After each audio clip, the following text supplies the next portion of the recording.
This is one of the most important interviews that Gaslit Nation has ever done, because we are going to get to the heart of whether the 2024 election was stolen by Trump and Musk, and therefore is this an illegitimate administration? And if that is the case, what are we all going to do about it? With us to sort through this constitutional crisis is Greg Palast, is known for his investigative reports for The Guardian and bestsellers including The Best Democracy Money Can Buy. Greg Palast's new film about the latest attacks on the right to vote that bent this past election is called Vigilantes Inc, America's New Vote Suppression Hitman, narrated by Rosario Dawson and produced by Martin Sheen. Leonardo DiCaprio has released the film for free, streaming at gregpalast.com, which we'll link to in the show notes. So, Greg, was the 2024 U.S. election a free and fair election? Not even close. This was a Jim Crow election. Now, as you heard, I've been on the vote suppression beat for 25 years for The Guardian, BBC, Rolling Stone. For decades, I was an investigator, what's called a forensic economist, a detective who specializes in numbers for the United States Justice Department and dozens of attorneys general of the United States. This is what I do, these numbers, these investigative numbers. And so can I give you the numbers, the bottom line numbers? Okay. Now, you don't have to write these down or pull out your calculator. You can go to gregpalast.com, and it's all summarized there in one article. Trump lost, vote suppression won. Here are the numbers, and here's the numbers. If it were not for what we politely call vote suppression tactics, and by the way, the vote suppression is a fancy, polite word for shafting Black people and Latinos and Asian Americans and young people out of their votes. Shafting people out of their votes. That's what vote suppression is.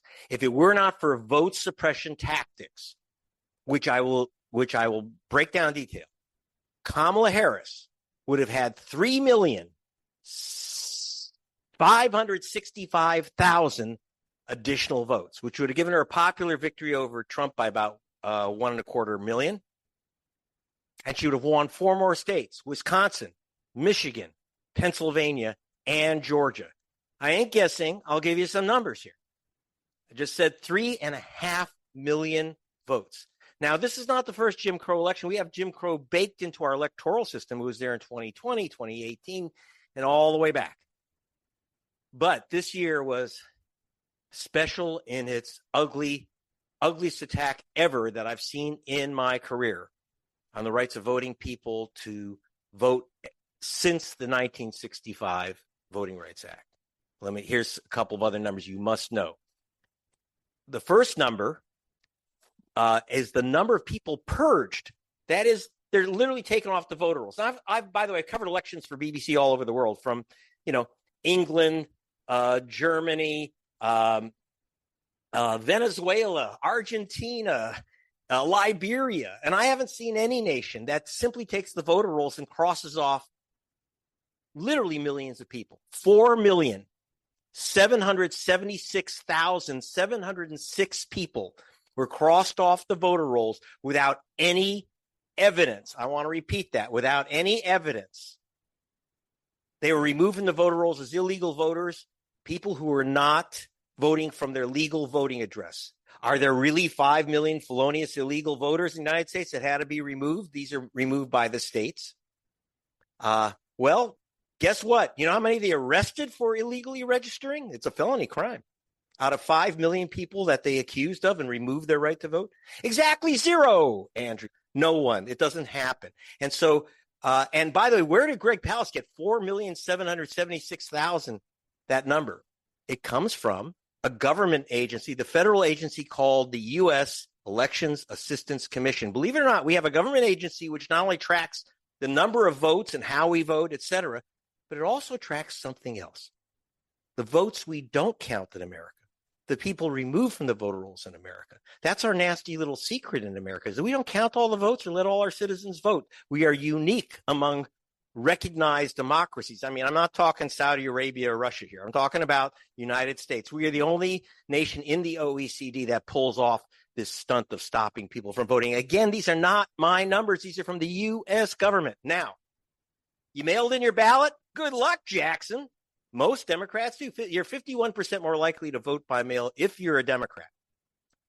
Ready? 2,120,000 mail-in ballots were disqualified. It's really easy to disqualify your ballot. You registered in some states, like take Georgia and many other states. You registered with a middle initial. You signed and on the return address, you used a return address sticker or something like that, or you signed it or stamp. Guess what? If you didn't include that middle initial that you registered with, you've just disqualified your ballot. My sister, a lawyer, lost her mail-in ballot because she put an X instead of filling in a bubble on her choices, and she was knocked out and disqualified. She's a lawyer, okay? But whose vote? Look, if it's random, if it's just lawyers like my sister, or if it's just random people, it wouldn't matter. But here's the ugly part. The state of Washington just did an analysis and found out that if you are black, the chance your ballot will be mail-in ballot will be disqualified is 400% higher than if you're white. They look out for those black ballots and they disqualify those votes. It's really easy to do. You folded it wrong, used the wrong envelope. 300,000 people tend to get knocked out for postage due because many ballots require 2 stamps. But again, it's 4-1 black to white. Now, that ain't all. We have something called spoiled ballots. You walk in, you vote, you think, oh, you voted. Well, guess what? If the scanner didn't like your machine, I'm not talking about Elon Musk changing the votes from outer space. Take off your tinfoil hat. This is really simple, direct. We can measure it. We can look at it. We can see it. Vote suppression. But 585,000 ballots, over 500,000 ballots were knocked out as somehow disqualified, illegal. But you know what? Again, if it's random, hey, it wouldn't change the election. But here's the ugly number. Again, the United States government, U.S. Civil Rights Commission measured this. And they said, if you are black, the chance your ballot will be rejected on a technical ground is 900% higher than if you are white. 900% higher. And again, this is not a small number. We're just beginning. Provisional ballots. Now, if you're white, you may not even know what a provisional ballot is. Provisional ballots are handed out like candy to people of color. Provisional ballots, when they say, oh, you've been purged, your name is missing, blah, blah, blah.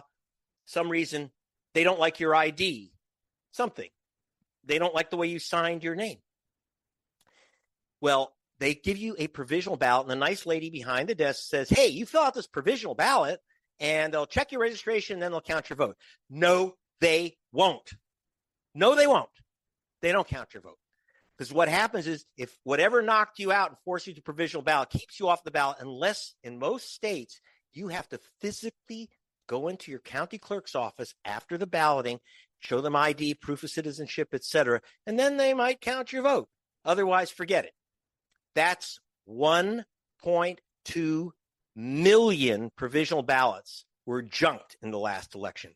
Now, who cast these ballots? Well, let me go back. According to U.S. government figures and the Brennan Center for Justice, they're the experts on this. If you're black, the chance you will be shunted to a provisional ballot or Hispanic or Latino is 300% higher than if you're white. 300%. Now, again, and by the way, how many provisional ballots? What's the chance your ballot will be counted if it's provisional? The answer, according, again, to the United States Elections Assistance Commission, not Greg Palast, their number is at 42.3%. Nearly half of all provisional ballots cast are rejected, never counted. And again, 3-1, if you're a voter of color, is going to go in the garbage can. And the rejection rate, not just the give out rate, but the rejection rate, like I said, is 9-1. It's obscene. And finally, the most obscene method of vote suppression is brand new to 2024. And this is what put Trump over, absolutely put him over in Georgia. And maybe other states too, but I can tell you right now in Georgia, this is called the Vigilante Voter Challenge. And that's why my film is called, by the way, Vigilantes Inc. This is new, or at least new since 46, as I'll explain. By August of election year, 3 months before the election, a Trump front group called True the Vote out of Texas was handing out lists to Trump volunteers, almost all of them white GOP officials. And I'm not being prejudiced and I'm not being partisan. I'm just telling you the facts, ma'am. They signed up 40,000 voter vigilantes where individuals can challenge the right of another voter to vote. And I say, what do you mean? Greg Palast can say that Andrea shouldn't be allowed to vote. She doesn't live where she says she lives. Who am I to say that? The answer is I'm a vigilante, and under the laws of at least 24 states left over from the Jim Crow era, from Reconstruction, from after Reconstruction, you're talking about 317,000 people were challenged by August. Their goal was 2 million. The NAACP, the president of the NAACP, Georgia, tells me that they were looking at over 200,000 challenges by election day in one state. 200,000 challenges in one state. Now, who are these people to challenge one? They're self-appointed vigilante voters. If you watch the film Vigilantes Inc., you'll see me confront one GOP official, works for Marjorie Taylor Greene, a nice lady in a red dress in a Gone with the Wind mansion. She personally, are you ready? She personally challenged 32,000 of her neighbors in Cobb County, Georgia. 32,000. She simply sent in a spreadsheet that she got from this Trump front group. 32,000 voters challenged. I showed her photos. I went to her house. I showed her photos of some of the black neighbors that she challenged. And I said, do you know these people? No. I said, but you challenged their right to vote. And she said, well, I can't call 32,000 people. No, you can't, but you seem to be able to challenge their right to vote. Another challenge. You'll see on camera, you'll get to meet him if you watch the film Vigilantes Inc. Again, that's free at gregpalast.com. Thank you, Leo. And Major Gamaliel Turner, U.S. career military officer, Pentagon consultant, assigned from Fort Benning out of Georgia, was assigned to a military base in California. They challenged this officer's right to vote. He said, where's my ballot 2 days before the election? They said, well, Mr. Turner, he calls his county clerk's office. Very few people do that. He did. Where's my ballot? And they said, Mr. Turner, you've been challenged. He says, what do you mean I've been challenged? What does that mean? He says, well, it turns out the someone who challenged him is vice chairman of the state party. He's also chairman of the party in Columbus, Georgia, of the Republican Party. So this is a Republican Party official, not a government official, who stopped Major Turner from getting his ballot. And they said, no problem. All you have to do is come in, prove you're a citizen, et cetera. He says, wait a minute. You're telling me, U.S. military officer, you're telling me 2,700 miles away that all I have to do is come in and prove that I am an American citizen? I didn't have to do that, Andrea. You didn't have to do that. But black men had to do that who were in the U.S. military assigned to other bases. They were told they had to fly back to Georgia at their expense, if they could get the time off, to get their ballot counted. By the way, the major did go 5,000 miles round trip eventually. He needed a federal court order to get his ballot counted. But 4,000 others challenged by this guy, Alton Russell, a vicious attack on these men's right to vote.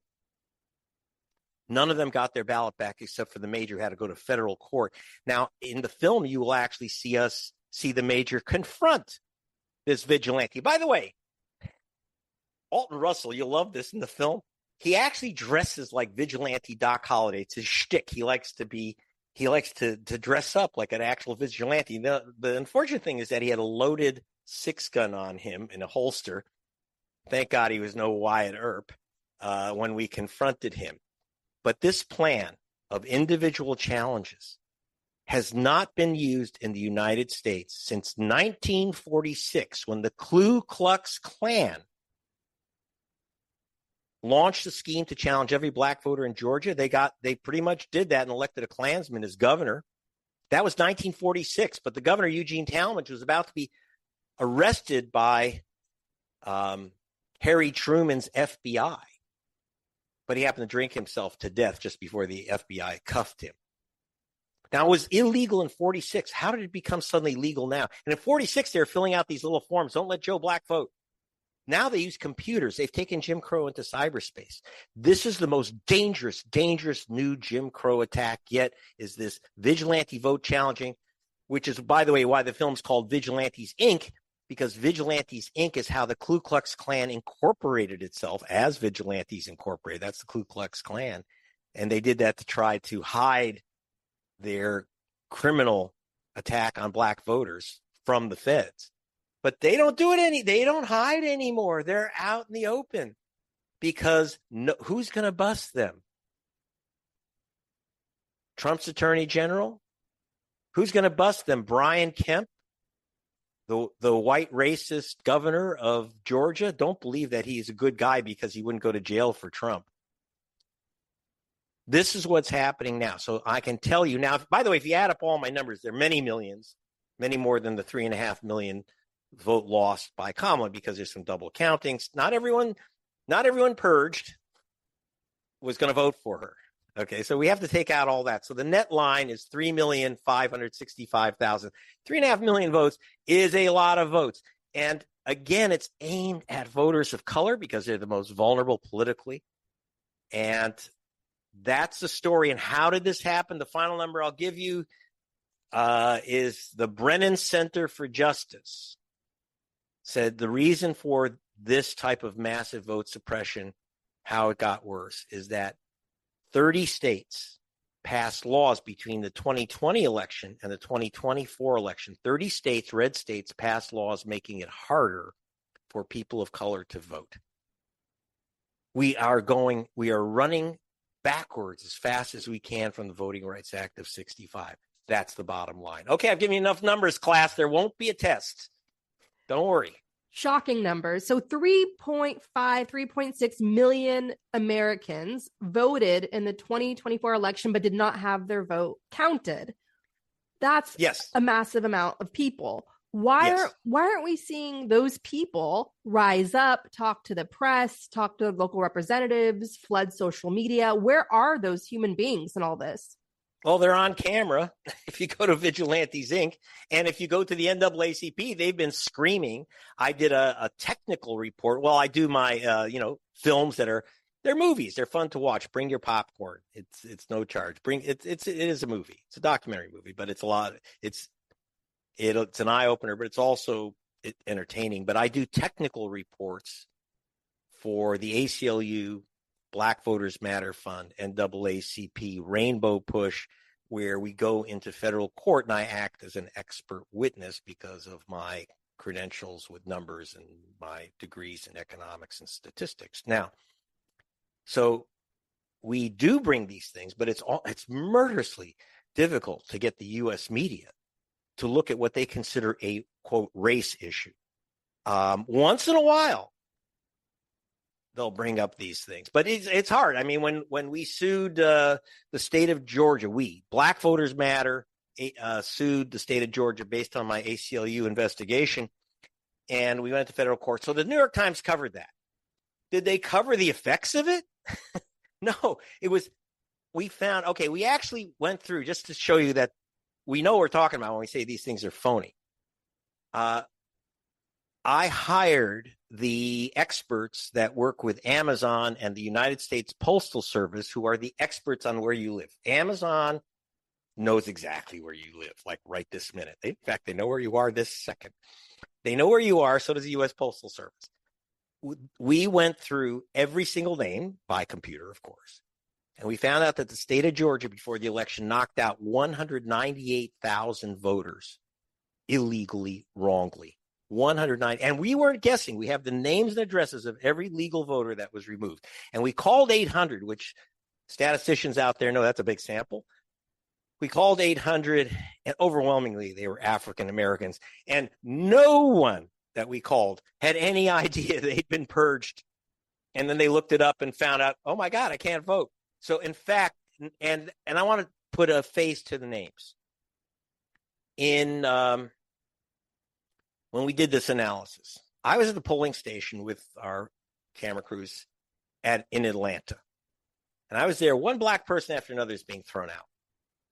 And then a 92-year-old woman in a walker, dressed to the nines because she takes voting seriously, a black woman, 92 years old, and they threw her out. It was her 50th year voting at the same polling station. They said, you can't vote here. You're off the voter rolls.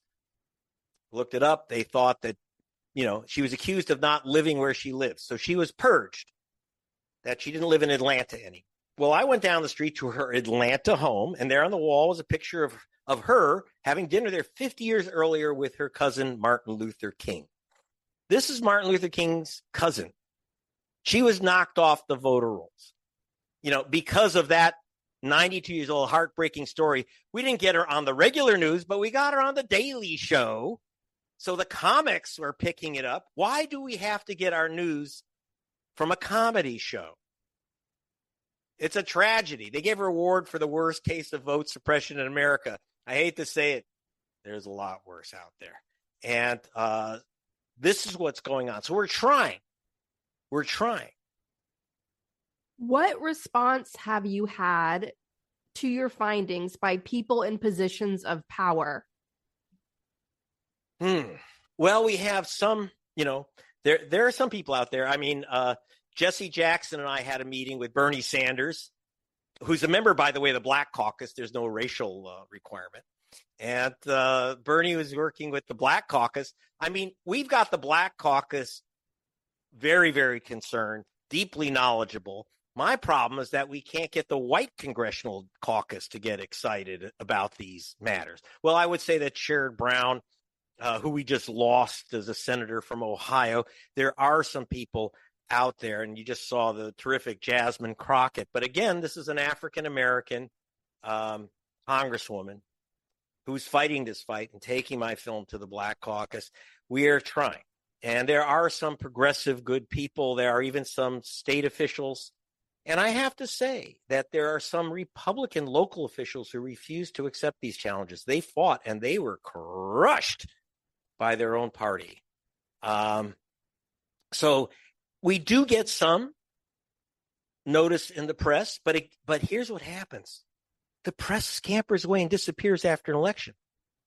So, for example, NPR did a study. Remember I said all these mail-in ballots rejected? NPR did a study, and according to their calculations are higher than mine. They said 13.8%, about 1 in 7 mail-in ballots are not counted. 1 in 7. That's NPR. Now, here's my question for NPR. You did that analysis before the election. After the election, did you go back and take a look and say, remember when he told you about all those rejected mail-in ballots? That flipped the election in Michigan. Why didn't they say that? One thing they also don't say is whose ballot is rejected.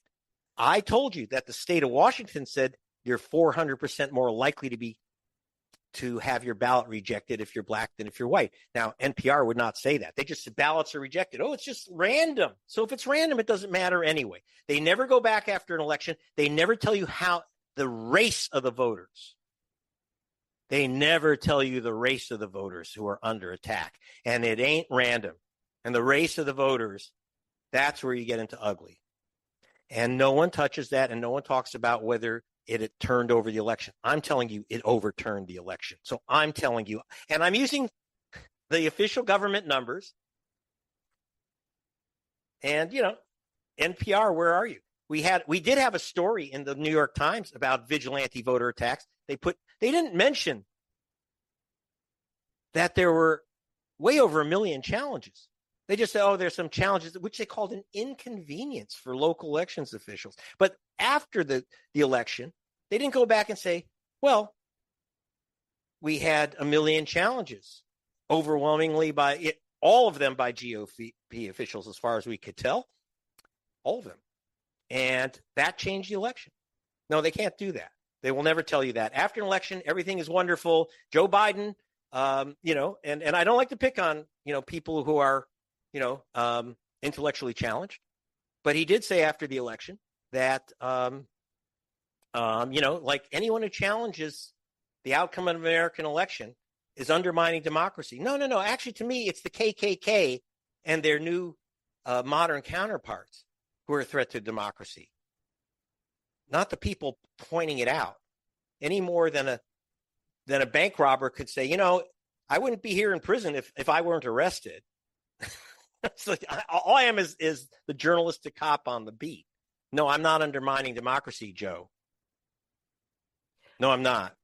The battleground states, Michigan, Wisconsin, Pennsylvania, Arizona, Nevada, obviously Georgia under Brian Kemp, as you see in your film Vigilantes Inc, was under assault aggressively.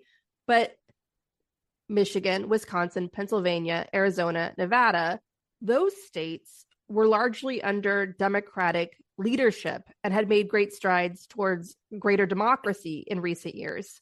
We made sure of that in the 2022 elections. Why weren't those states more vigilant of this issue? And why can't there have been confrontations, fixes in the immediate aftermath? There were. Wisconsin, it's been a blood battle.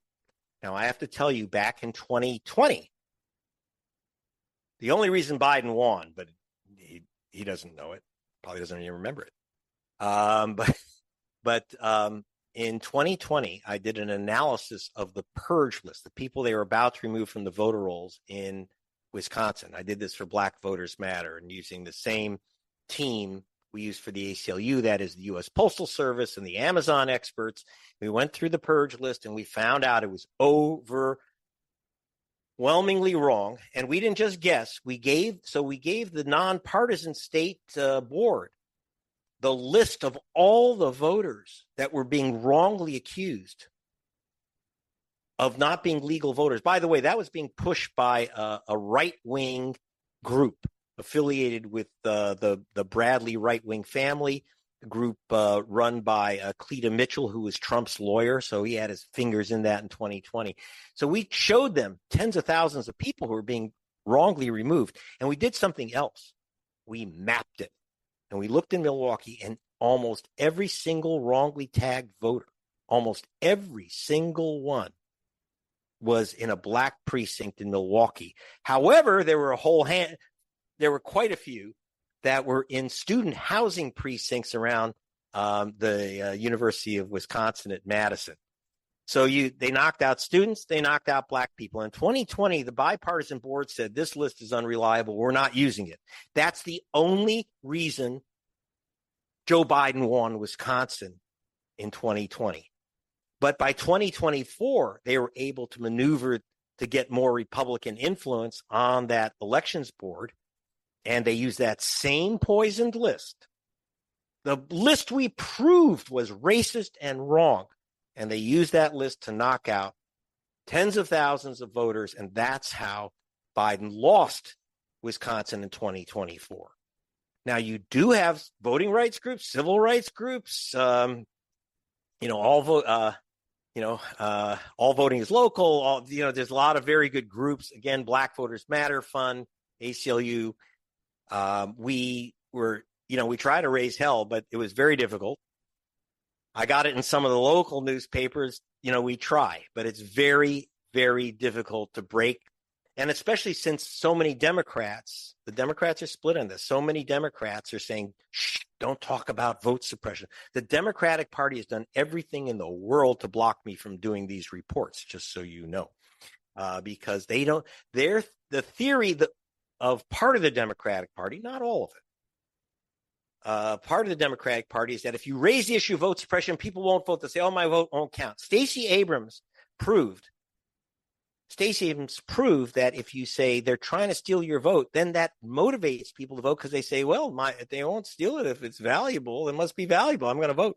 So there's a split in the party, but it's not my job. I'm nonpartisan. It's not my job to elect one party or the other. It's not my job to convince one party or another to take a position. My position is that these things have to be exposed, and I'm happy when they're corrected. I should say Jesse Jackson personally handed a copy of my film to Joe Biden and to Kamala Harris and said, you got to watch Greg's film. They know me. Watch Greg's film and do something about it. They did hire Mark Elias, I will say, a voting rights attorney to take this issue on, but he was so the voting groups versus 2020. In 2020, people were prepared. In 2024, they were not prepared, did not have the resources to fight this avalanche of the KKK challenge plan, because it was only in one state, remember, in 2020. By 2024, they rolled it out to a couple dozen states. You went from, it was 180,000 challenges in 2020. We could beat that back by exposing it. By 2024, we're talking 2 million in several states. So people were overwhelmed. You can't count on the media to stay on top of this, and you can't ask the media or the Democratic Party to save your vote. Don't wait for a party to save your vote. You save your vote. Join. There's a lot of good groups out there: Rainbow Push, Black Voters Matter Fund. There's so many good groups that maybe Transformative Justice Coalition and others. So these are good. These are good groups that you should be participating in. People asking what to do. Join those groups. Also protect your own vote. Always check your registration before an election. See if you've been purged. So you're saying in the 2024 election, yes, we know the Democrats had a big disruption. Biden stepped out of the race. Kamala replaced him. There were all these internal party debates, whether that was the good course of action. Should there have been an open primary? Should Biden have stepped out sooner? Why weren't there warnings ahead of time from Biden's inner circle of the state that he was in that was kept from the public, except for, moments when it was exposed through gaffes and other things? Certainly the debate with Trump in June, which Biden accepted, so there's a lot of stumbles that the Democratic Party itself created to worsen its chances in this already very close election during a time of high inflation. And so you're saying, in addition to that, the Democratic Party did not have a proper structure in place that was deeply funded and vigilant to protect against the new Jim Crow that has been widely documented, not just you, but Supreme Court verdicts stripping away the Voting Rights Act. So this is not like a secret. This has been in Mother Jones, so many books. Like, they know what's happening. Like you mentioned, Mark Elias, his very purpose for the Democratic Party is to monitor the assault on the vote. So it's not like this was a shock to them. And so, but you're saying that the Democratic Party had no playbook. The establishment had no playbook in 2024. No, they're reacting and flying by the seat of their pants, I will say. And thank you, Mark Elias did represent Major Turner in federal court. And that's great. But one vote. He got to get millions. He couldn't get the other 4,000 voters that were voting with or trying to vote with the major. He could only get the major's vote because the major flew all the way in. It's like, so do you understand? You have a big name national lawyer flies into Washington, D.C., goes to federal court and gets one vote counted. So you can see what happens when they're going after millions of voters. I mean, I went into federal court for Black Voters Matter and with the ACLU study and NAACP. But it's very, very hard. It's also very hard given the Supreme Court. And sometimes I feel like the Supreme Court should change from black robes to white robes at this point. But, the Supreme Court gutted the Voting Rights Act. And what I do not understand from our media, or even the elements of the Democratic Party who have this omerta about vote suppression, why do you think the Republicans passed laws in 30 states to make it harder to vote? Because they know that that's effective. So if you say that there's no vote suppression, then why? By the way, Kamala Harris said she was going to sign the John Lewis Voting Rights Act. Well, Ms. Harris, here's my question for you. If vote suppression tactics made no difference in the election, why have a Voting Rights Act? You don't need it. Because if there's no vote suppression, why do we need the John Lewis Voting Rights Act? The answer is because they're shafting black people out of the vote, and you need to say it, and you need to warn people so that they can take action. Believe me, Joe Biden was elected in Georgia and Arizona, and in those states only because of the action of the voting rights groups, not because of the actions of the Democratic Party. But again, I'm not going to sit here and jump on the Democratic Party. It's not there.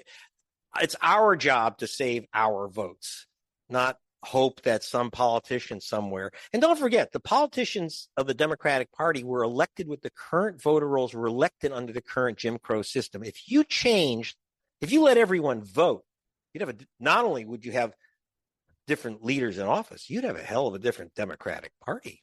Don't forget. And that is Don't everything. Forget. That is why they don't want to adopt this issue and invest a lot of money into it, because they might endanger their very own jobs, their power, and their consultant contracts. Oh, the consulting contract. Well, let me tell you something. Here's one of the problems. If you fund Rainbow Push, NAACP, or other actions to go into court to notify people, for example, Black Voters Matter, when we got the purge list in Georgia in 2020, the only reason, by the way, Biden won Georgia in 2020, Black Voters Matter took the names of the people we said were illegally purged, sent out 80,000 postcards. Southwest Voter Registration Education Project, which is a grassroots Latino group, they made 150,000 phone calls into Georgia for Latinos pulled off the voter rolls, got them to tell people to re-register your registration. We had Rosario Dawson, who's the narrator of my film. We had a big electronic billboard over Atlanta saying, "Are you purged? Better check your registration." So we had this whole campaign, but we could focus to Georgia. And that's how Biden won by just 11,000 votes officially. And by the way, that's the good news. You can't steal all the votes all the time. In fact, the suppression factor is, as I calculate, it's a minimum number, but it's 2.3%. That's all, in a way. You could say, well, that's a small number. But by the way, 2.3% still is 3.5 million votes in America, right?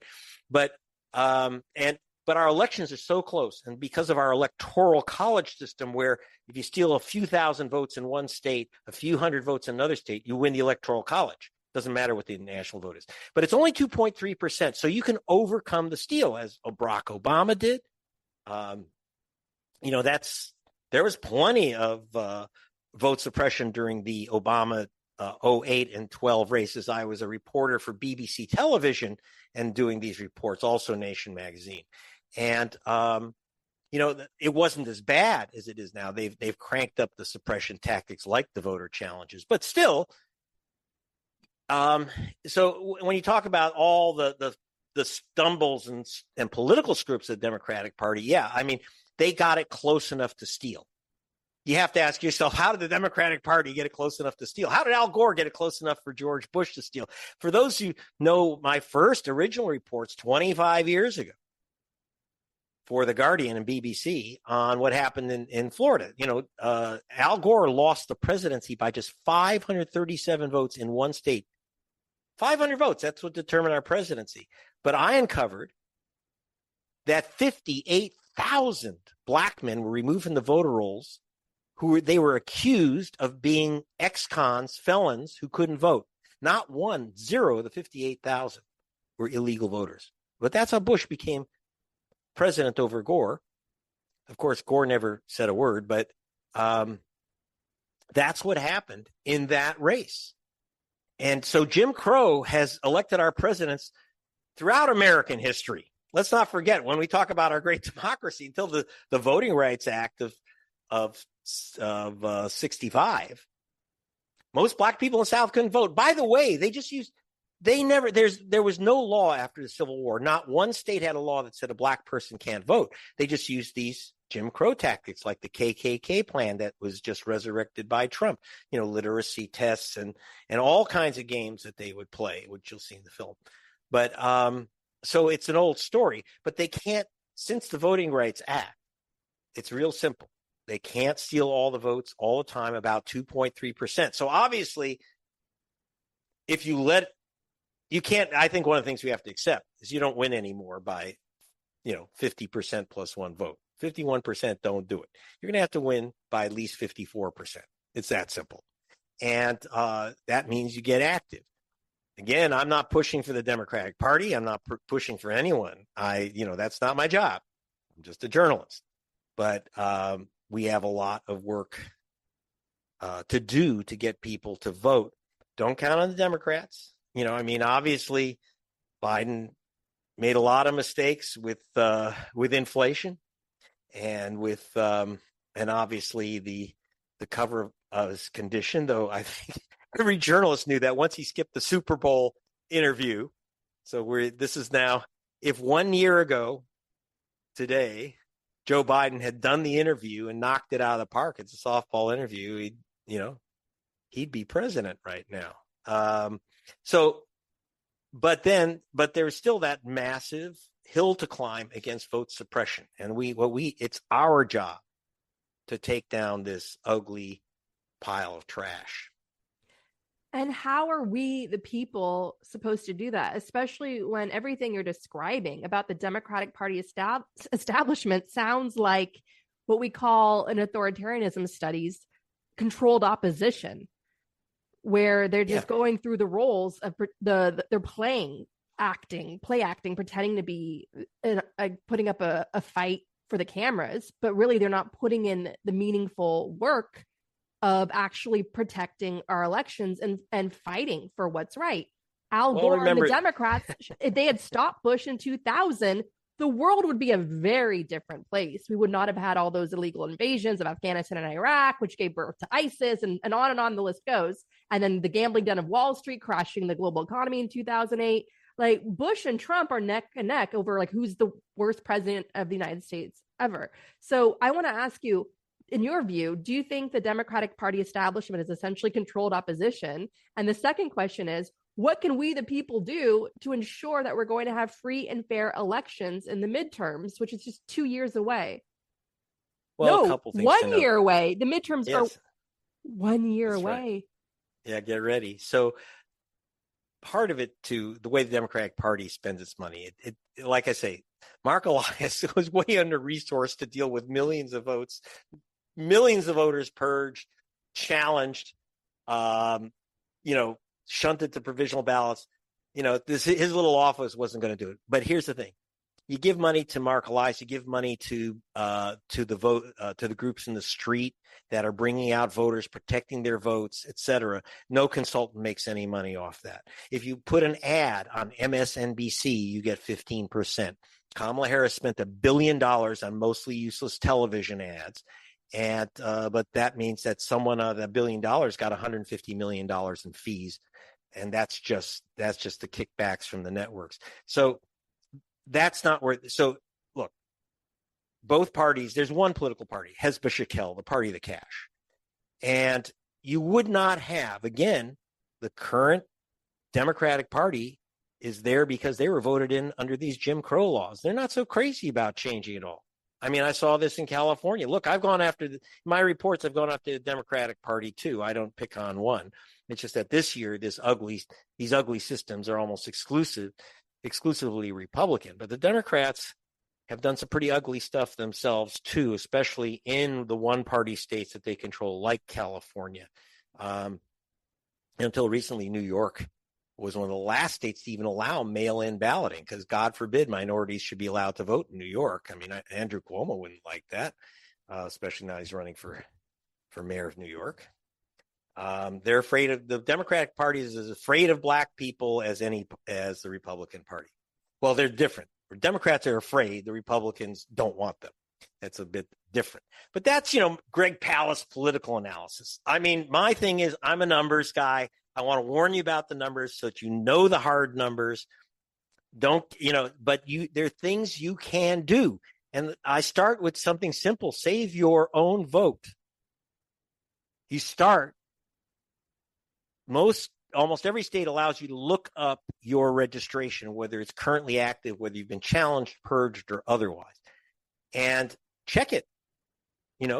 Martin Luther King's cousin, Christine Jordan, didn't think she had to check her registration after 50 years voting the same place, but she should have. I've done that and found myself removed from voter rolls too.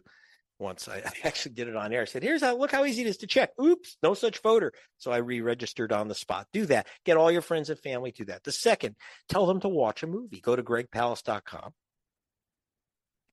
Click on Vigilantes Inc., stream the movie, and send that link after you see it and enjoy it. Send the link to everyone you know. And if you have a church or community group or whatever, we are set up to provide people DVDs or set up the discs, high quality. If you want a theater, we have all the versions of the film and all the information, posters you need to have these showings, because education is still our weapon.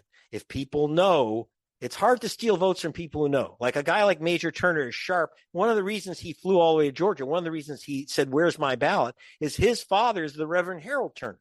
Reverend Harold Turner is the co-founder of the Southern Christian Leadership Conference with Martin Luther King. That was his father. So he wasn't going to just let this go. But look at the effort he had to go through to get his one ballot counted.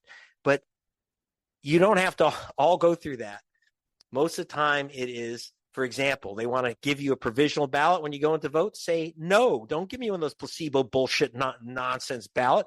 I'm going to call the lawyers at the who are standing by at 1-800-OUR-VOTE. And I want a regular, real ballot that's going to get counted. Those are the steps you can take. And frankly, one of the reasons why Biden won, as the Republican Secretary of State said in Georgia, the reason why the Democrats ultimately won Georgia by officially just a few votes is that the nonprofit groups, not the Democratic Party, but the voting rights groups, called people who were sent provisional ballots and said, you know what, you have got to physically come into the voting, to your county voting office, and what they call cure your ballot, show your ID, et cetera. And people did that by the tens of thousands. They actually came in and cured their ballots. And the Republican Party was like shocked. Now, I don't care whether you vote Republican or Democrat, but no one should take away your vote. And if they try to, you've got to take steps to protect it. The second thing you do, like I said, so the first thing is protect your own vote. The second thing you do is educate everyone by sending out my film, by sending out my articles, by, telling them to watch this program. The other is to join activist groups. Like I said, the Latino group, Southwest Voter Education Registration Project, called 150,000 people. Well, they need you to call, especially if you can speak Spanish or Korean, because, you have a lot of people whose main language is not English, and they need to be contacted and told they're in trouble. They got to do something. Join with the Rainbow Push. Join with Black Voters Matter Fund. Join their great divisions of the NAACP. ACLU of Southern California sponsored the showing of my film, by the way, with Jamie Foxx. And, this is how we do it, little by little. When Martin Luther King walked across that bridge, most Black people in the South couldn't vote. He didn't just say, gee, this is too hard. Well, we can't overcome if with all these obstacles, we don't have the power, nothing we can do. No, he said, we shall overcome. Because there's still more of us than them.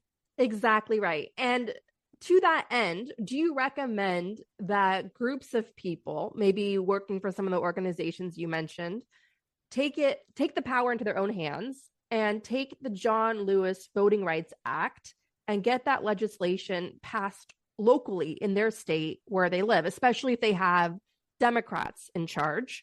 And even in states like Missouri, where we saw a lot of small d democratically spirited referendums passed by the voters, you can get a referendum in a state like a referendum on the ballot. You can get a referendum in a state like Missouri. Do you recommend that we do that? Just like the far right has ALEC, where they pump out all this legislation across the board to attack our democracy and strengthen corporate greed.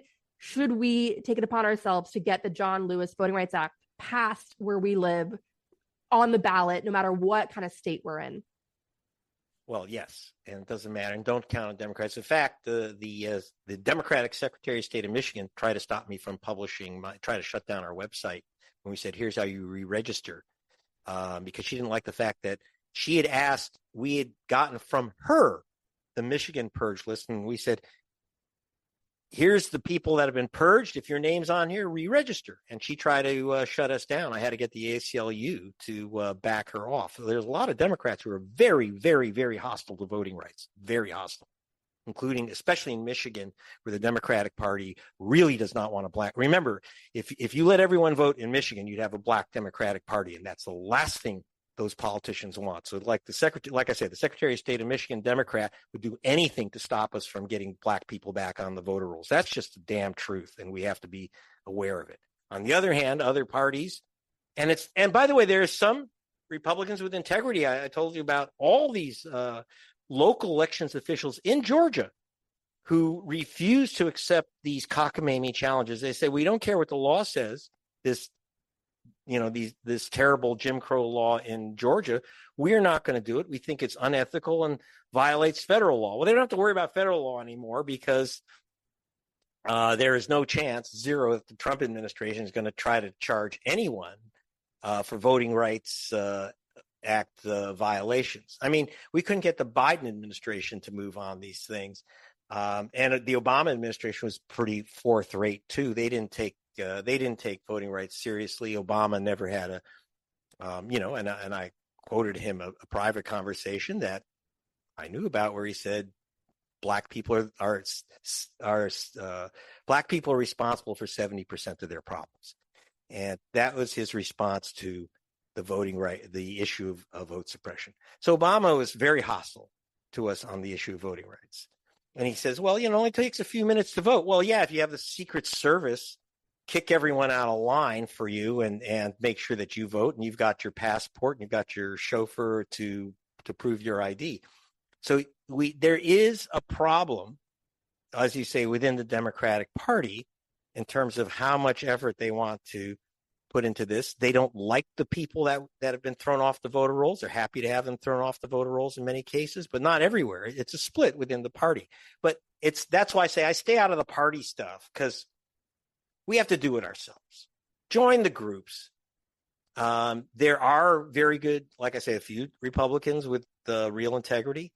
A lot of Democrat politicians. I'm not going to condemn the party. There are some great guys. Like I said, we successfully, I say we, an action led by Jesse Jackson and Rainbow Push to end one of the worst of the vote suppression tactics. It was called interstate crosscheck, and we killed that off successfully. So it's like whack-a-mole. Okay, interstate crosscheck, then there's KKK voter challenges. It's different. It's different stuff. But there's always something new that they come up with. And so this fight will never end. But just stay tuned. That's why we have this wonderful program. That's why I make these films. Because if I thought that it was impossible, I would never do it. If I thought that there was no way. If I wouldn't be making a film about voting rights in Russia, because there's no chance that we're going to see them within our lifetime. America still stands a chance. Like Leonard Cohen said, democracy's coming to America. We'll get there.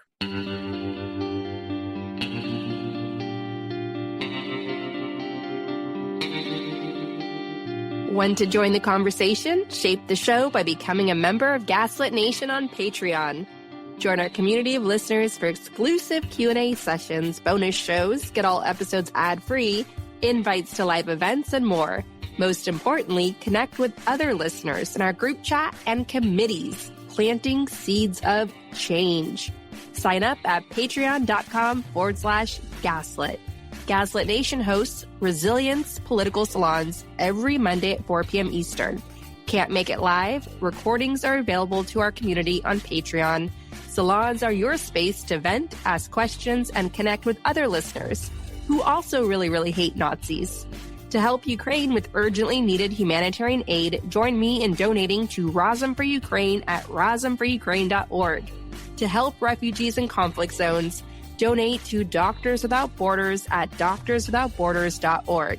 And if you want to help critically endangered orangutans already under pressure from the palm oil industry, donate to the Orangutan Project at theorangutanproject.org. Gaslit Nation is produced by Andrea Chalupa. Our editing wizard is Nicholas Torres, and our associate producer is Carlin Daigle. If you like what we do, leave us a review on iTunes. It helps us reach more listeners. And check out our Patreon. It keeps us going. Original music in Gaslit Nation is produced by David Whitehead, Martin Vissenberg, Nick Farr, Damian Arriaga, and Carlin Daigle. Our logo design was donated to us by Hamish Smythe of the New York-based firm Order. Thank you so much, Hamish. Gaslit Nation would like to thank our supporters at the producer level on Patreon and higher. Diana Gallagher, Work for Better, Prep for Trouble, Abby Zavos, Lily Wachowski, TBL 92666, Sherry Escobar, Sydney Davies, John Schoenthaler, Ice Bear is defiant. Yes, we are. Larry Gassan, Ann Bertino, David East, Mark, Sean Bird, Kristen Custer, Kevin Gannon, Sandra Collins, Katie Masuris, James D. Leonard, Leo Chalupa, Carol Golstad, Marcus J. Trent, Joe Darcy, D.L. Singfield, Nicole Spear, Abby Road, Jans Alstrup Rasmussen, Mark, Sarah Gray, Leah Campbell, Jared Lombardo, Ann Marshall, and Tanya Chalupa. Thank you all for your support of the show. We could not make Gaslit Nation without you.